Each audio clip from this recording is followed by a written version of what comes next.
Hello everybody. Happy New Year. I can still say that we are still in January. Let's have a look at this coming full moon in Cancer. Full moon happens on the 13th of January 2025 and it falls in 24 degrees of Cancer.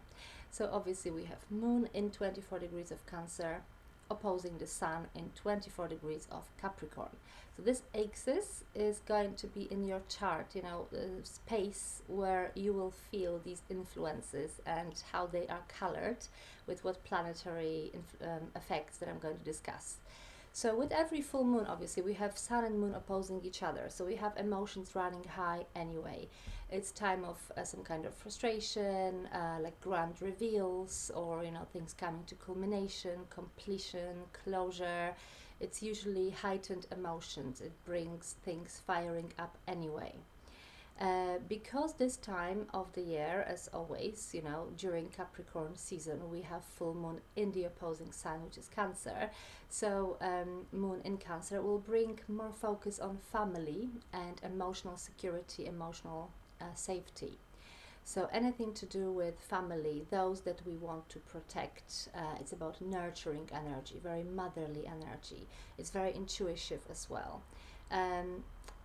Cancer is about caring. Sometimes, obviously, it can be taken to the extreme, so it may be caring too much, even coming to the verge, to the edge of smothering somebody, So caring, but not caring too much, knowing where these boundaries are. So full moon in Cancer.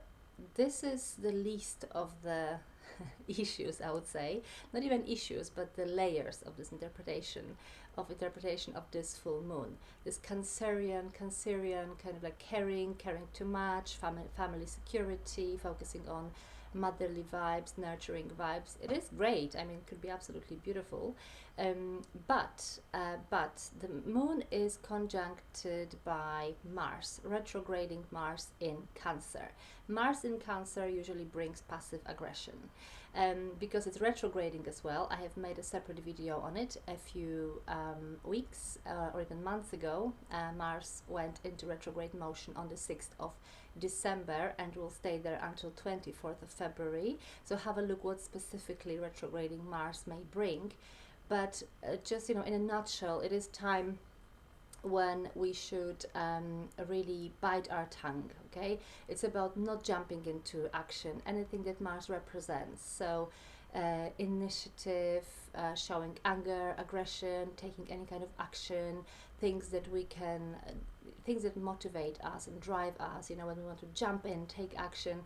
Mars retrograding says that if we do any of this a bit carelessly, when Mars goes direct end of Feb, it will bite back, it will bounce back on us, okay? So it is important to really think twice before we take any action during Mars retrograde, or we cause any turmoil, or we put our life upside down, or we decide to leave a job, or start a new job, leave a relationship, or start a new relationship. It will bite back in March and April, okay? So especially now during this full moon, so heightened emotions, things coming up to surface very much, completion, culmination, tension in the air, and moon conjuncting retrograding Mars, it is even more important to try to bite our tongue, okay? Not to say too much, not to go too far, because it may cause bigger problems. We don't want that.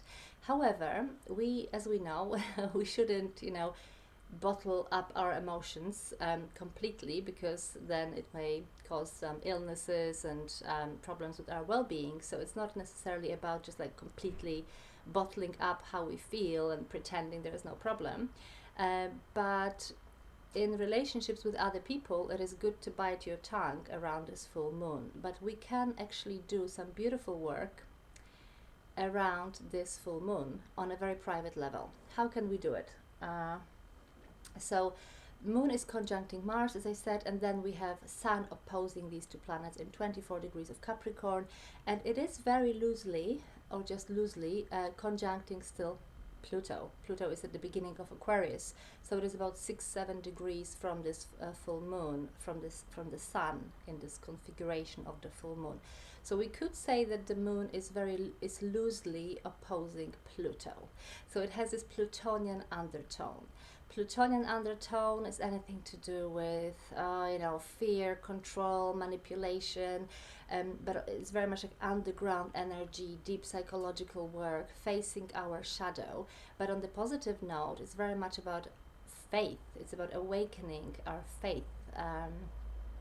It is about a deep transformation and clarity coming up. So it is really, really productive. Okay, we have a real opportunity here to get some kind of toxic energy out of our life in the shape of our own behavior patterns. So it's not so much about focusing on other people and pointing fingers, this is what she does wrong, this is what he does wrong, and looking for conflicts with people because we want to prove our right, or we want to be manipulating or controlling, or we show our fear. It's not about that, because if you act through fear and needing to control, then you will have a hard time around this full moon. But if you turn inwards and really focus on some kind of inner work, inner transformation, facing your own shadow, potentially changing your own behavior patterns, looking within and staying humble, you will have this opportunity to have a real breakthrough around the full moon. Okay, so you can utilize it definitely in a very positive way. What is quite supportive and really beautiful around the full moon is that Neptune, the planet of creativity, empathy, and spirituality, is supporting the moon by sextile. So when all these things happen in our life around 13th of January, we can feel somehow supported by either, some empathic approach from a friend, for example, or some kind of creative vibration, or some spiritual person in your life that can lead you through these changes, etc. So it gives nice supportive vibe here, this sextile from Neptune. But mainly it is all about doing this inner work, really looking within, allowing the breakthrough, allowing the transformation, rather than jumping at people. This will not work. It will only cause more problems. So yes, biting your tongue, remembering it's full moon, energies will get fired up. They will be aggressive, explosive, intense, as every month around full moon. But you can use it, you can utilize it by staying humble and really doing some shadow work, focusing on your own behavior patterns rather than looking for who to blame, right? Also, it is very individual and very important to check where this axis 24 degrees of Cancer and Capricorn fall in your chart, because for some of us this full moon, if it doesn't affect any of your personal planets or points, it'll just kind of go more or less unnoticed. We may just feel this general wave of frustration in the air, a bit of like conflict or clash here and there, but nothing big. But if it affects any of your personal planets or points in your chart, then obviously it will point out specifically where you can do this inner work, where you can expect and attract this beautiful breakthrough in your life. So have a look where 24 degrees of Cancer and Capricorn fall in your chart, and this is how you can get prepared for this intense but actually beautiful and transformative full moon on the 13th of January 2025. I wish you all the best, and I'll see you next time.